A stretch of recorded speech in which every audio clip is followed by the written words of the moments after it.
These people that we are celebrating today, Trevor mentioned earlier, are the foundational bricks of GCR South Africa. Many of them were part of the early groups that became members of GCI in this country.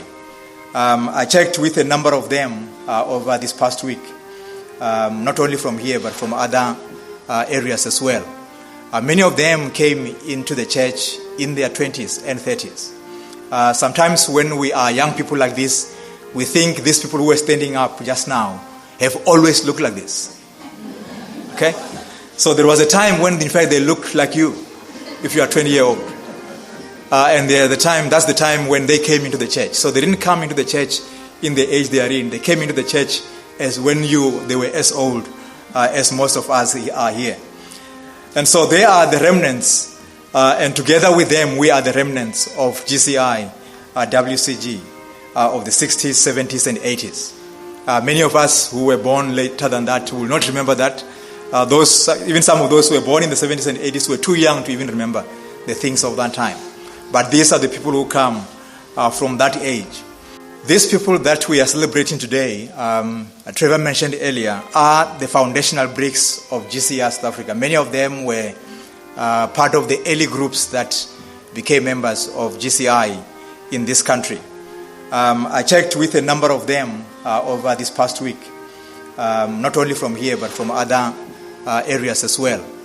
Many of them came into the church in their 20s and 30s. Sometimes when we are young people like this, we think these people who are standing up just now have always looked like this.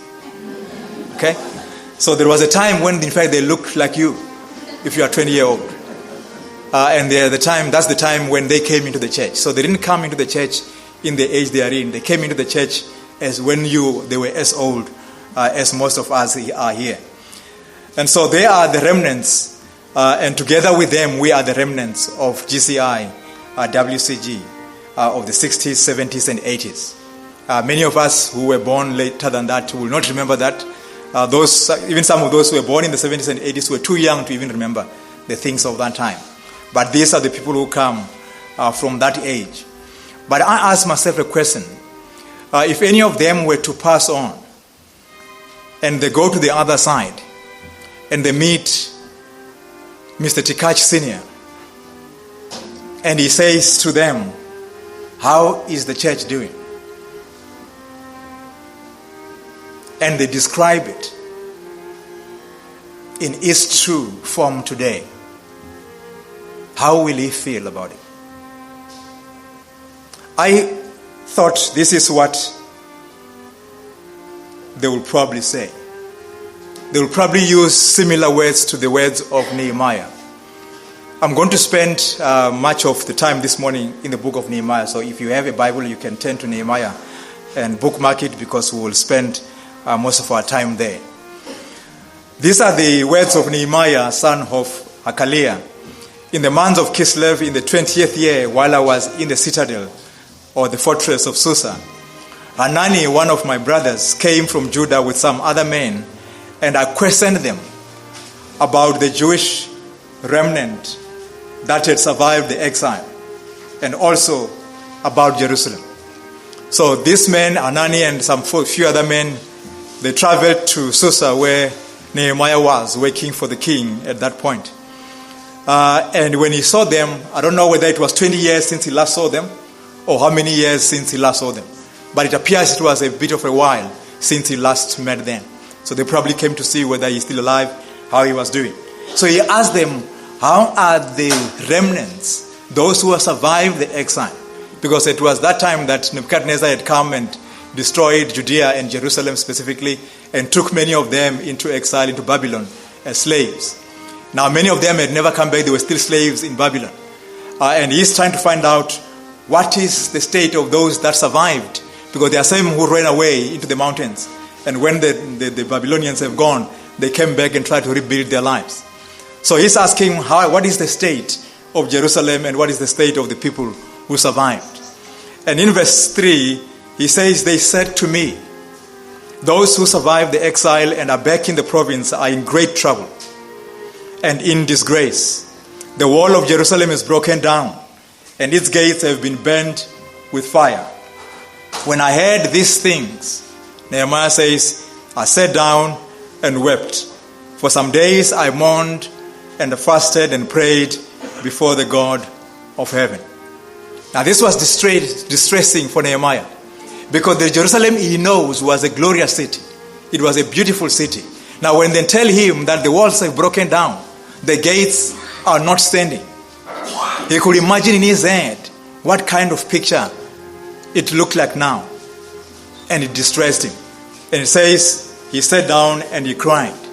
And it says, for days he mourned this, and he fasted and he prayed before the God of heaven. Now as you continue to read in chapter 1, it says, as he went to the king one morning, the king could see that Nehemiah was not happy. He said, what's wrong, Nehemiah? He said, well, how can I be happy when the city of my ancestors is lying in ruins? I wish I could go and help rebuild it. And the king, and this is what Nehemiah says, he says, now God gave me favor in the eyes of the king, and he allowed me to go back. So Nehemiah understood God was behind this. It is not because he asked for the king to go home and the king agrees. He understood that God gave him favor with the king. And the king said, well, you can go and see what you can do. So he went back to Jerusalem, and he found something similar to this in terms of the walls. The walls were broken down.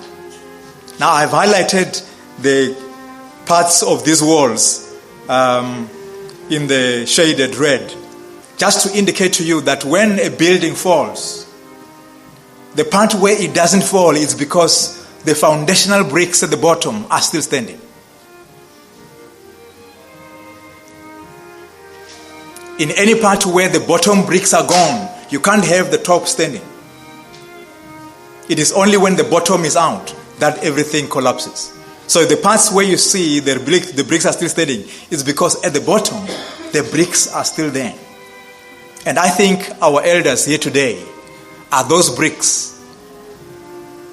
that are still holding at the bottom. And the rest of us who came after them are building on top of them. It is because of them that we still have the GCR to talk about, because they are still standing. And I want to thank you so much for that. Now this is a rough map of what the Jerusalem wall looked like during Nehemiah's time, with all the gates that were around the city. But I'm not going to spend time on that. So Nehemiah went back to Jerusalem. And in chapter 2, it says in verse 13, by night I went out through the valley gate toward the Jackal well and the dung gate, examining the walls of Jerusalem, which had been broken down, and its gates, which had been destroyed by fire. So he decided to go back to Jerusalem as the king agreed. So the first thing he does when he gets there, he goes out at night. People don't know he's back in town. He goes out at night to inspect for himself to see what it actually looks like. And then after he had seen what it was, it says in verse 17, he calls together the elders of the city. And this is what he says to them. He says, you see the trouble we're in. Jerusalem lies in ruins, and its gates have been burnt with fire. Come, let us rebuild the wall of Jerusalem, and we will no longer be in disgrace. I also told them about the gracious hand. I want you to notice those words. I also told them about the gracious hand of my God on me, and what the king had said to me. And they replied, let us start rebuilding. So they began this good work. So he managed to rally all the elders and say, we can't continue to live in disgrace when the city of our God lies in ruins, when there is something that we can do. So they said to him, let us start rebuilding. They take up the call he made to them. So in chapter 3, then we see them starting to do this job of rebuilding. It says in verse 1, then Eliashib the high priest and the other priests started to rebuild at the sheep gate. Next, in verse 5, were the people from Tekoa, though their leaders refused to work with the construction supervisors. Now the people, their leaders refused to say, who is this Nehemiah? We have never even heard of him. We are not going to do this job because he says so. So they refused to cooperate. But the people understood what the job was about. So they said, we are going to participate even though our leaders are refusing to cooperate. So they went and took part in the project. Verse 8, behind him was Hananiah a manufacturer of perfumes. Okay? Now you'll agree with me that a guy who makes perfumes is not like Basil. He's not a builder. He can't lay a brick in his life to save his life. But he said, I'm not just a perfume maker. There is a big job to be done. And for a few weeks, I'm going to stop making perfumes and go help with rebuilding the wall. And then in verse 10, next Jedaiah son of Harumaph repaired the wall across from his own house. Shallum son of Halohesh and his daughters repaired the next section. Now, when he says Shallum and his daughters, it means that he had no sons.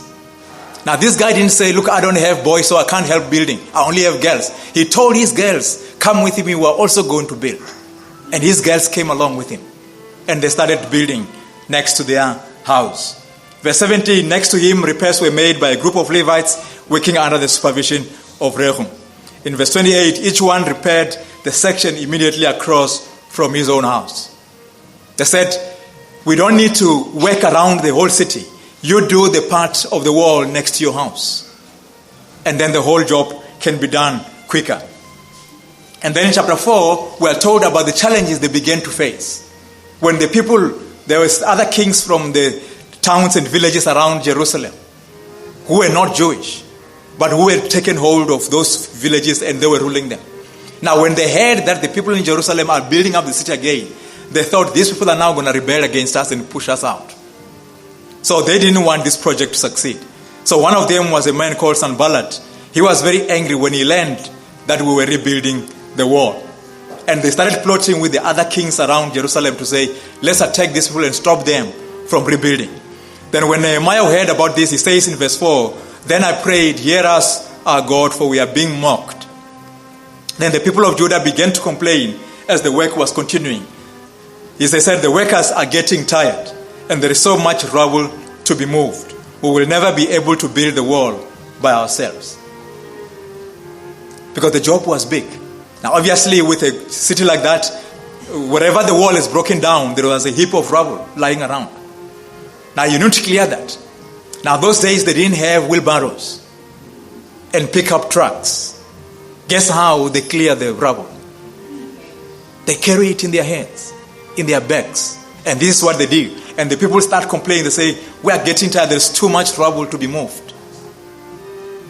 And sometimes when there are projects like this, people do that. They start to complain. And they say, we will never be able to build the wall by ourselves.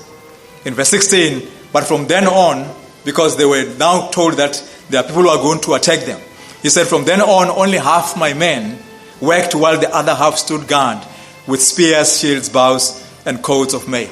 So they decided while the other half is building, the other guys will be watching to protect us so that we are not attacked while we are busy.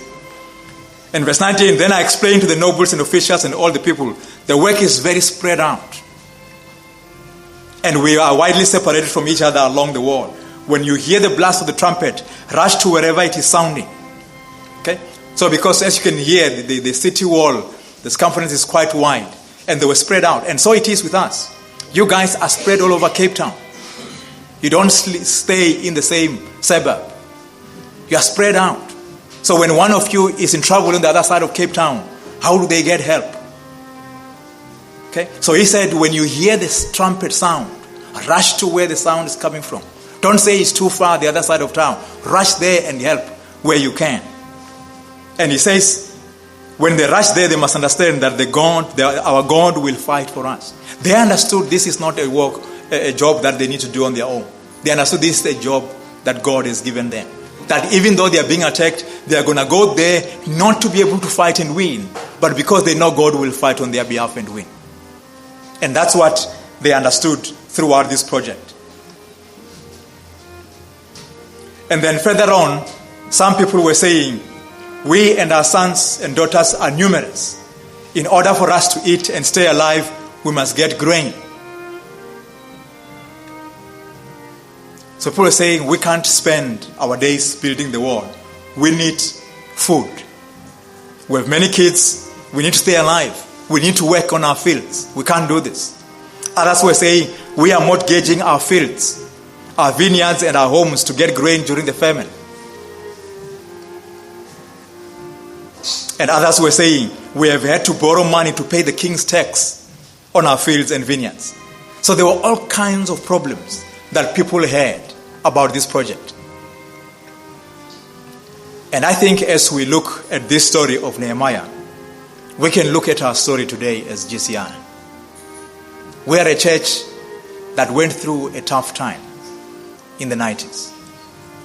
It's almost 20 years now, almost the similar time that Nehemiah was talking about. It's almost 20 years since we had all the changes. You can say since we were attacked, if you like. Because many churches, you can go around the country. I mean, the church in Cape Town probably was 200-300 people at some point. 500 at some point. But where are those people? We here are a small remnant of that. When you go to Gauteng, the same thing. When you go to Durban, the same thing. In almost all the areas where our churches are, we used to have huge churches.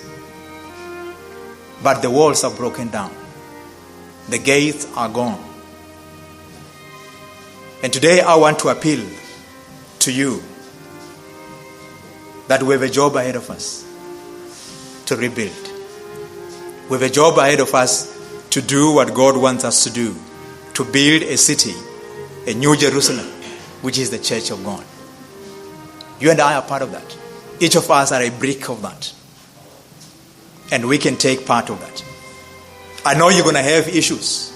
Many of you are going to say, no, I have a job, a full-time job. I can't do this. This is the kind of issues they raised with Nehemiah. That we have other problems to worry about. I have a bond to pay. I have school fees to pay. I have kids to feed. They were saying that to Nehemiah. But many people understood, even in their day, in the day of Nehemiah, that whether I have only girls, they too can pitch in. Whether I am a perfume maker or not, I can pitch in. So I want to call upon all of you, old and young, that you can be part of the building. You can hand in. If you're too young to be able to lay a brick, you can help hand the bricks to those older than you who can lay the brick. But what are we talking about? What are we talking about when you're talking about laying these bricks and rebuilding? We're talking about the things that will build a church to be what it used to be what God wants it to be. And that's having a wonderful church service like this. Because a church service like this doesn't happen by chance. There are people who think a church service like this happens by chance. God says, let there be a church service, and there's a church service. It doesn't happen like that. There are people who, since Friday, have been stressing over having this session today.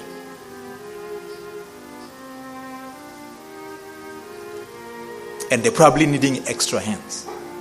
They can do with extra hands. And part of rebuilding is having people available to set up something like this.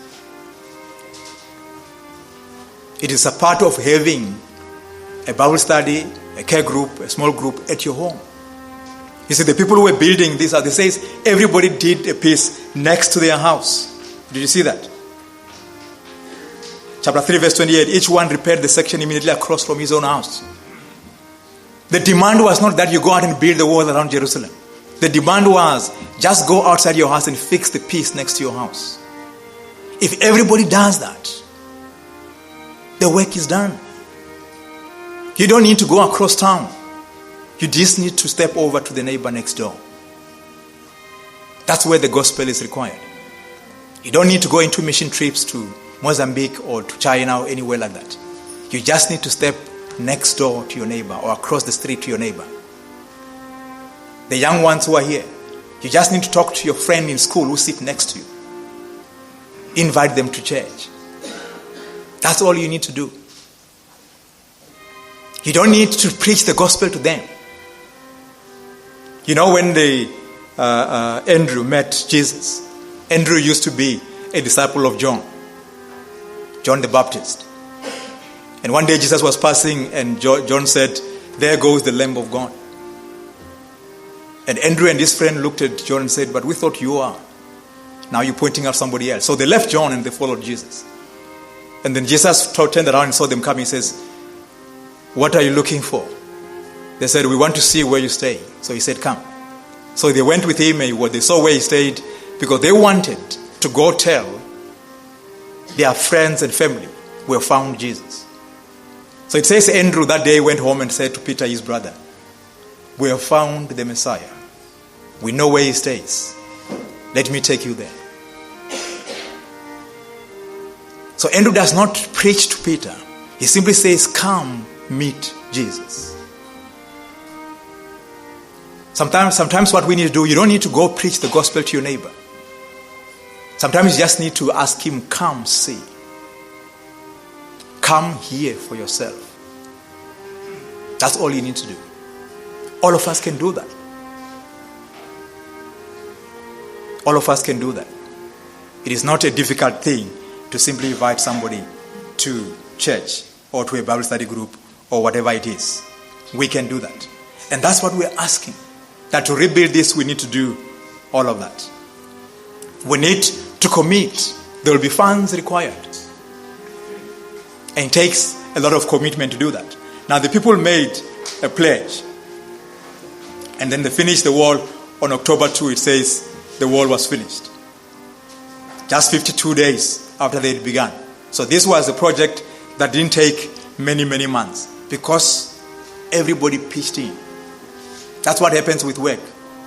In my language, Venda, we say, work is afraid of hands. Okay? But when there is one guy coming with two hands and work looks at it and says, oh, who do you think you are? You can't do anything to us. That's what work says. But when work sees so many hands coming, work is afraid. And the work of the rebuilding of the wall was afraid. Because everybody built next to his house. So I want us to rebuild together in this process. Because the building project we're involved in is much greater than the rebuilding of the physical walls of Jerusalem. In Ephesians 2, chapter 20, verse 20, Paul says, together we are God's house, built on the foundation of the apostles and the prophets. And the cornerstone is Christ Jesus himself. We're singing about that just now. We are carefully joined together in him, becoming a holy temple for the Lord. Through him, you Gentiles are also being made part of this dwelling where God lives by his Spirit. That's the building we are building. That's what we are part of. In 1 Peter 2:5, he says the same thing. He says, you are living stones that God is building into his spiritual temple. What's more, you are his holy priests through the mediation of Jesus Christ. You offer spiritual sacrifice that please God. That's the project of building that we are part of. And you and I, as remnants of GCI, are called upon to rebuild. And I'm hoping that we can be part of that. You have seen these passages where the leaders chipped in, the people chipped in even though some of their leaders were refusing to pitch in. And a manufacturer of perfumes did his part. A man repaired the wall across from his house. A man with daughters only without boys, he chipped in to do what he can. And the Levites themselves, the Levites didn't say, look, we only do spiritual things. We work at the temple. We don't have time for building walls. They didn't say that. They chipped in to do what they could do. And verse 28, which is a critical part of this whole thing, that each one repaired the section immediately across from his own house. I'm not asking you to do more than you are supposed to do. I'm asking you to do the one wall next to you.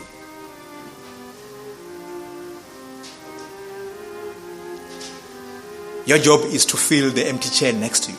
That's all. You don't need to go and invite the whole suburb to come and fill up the hall. You just need to aim to fill the chair next to you that is empty.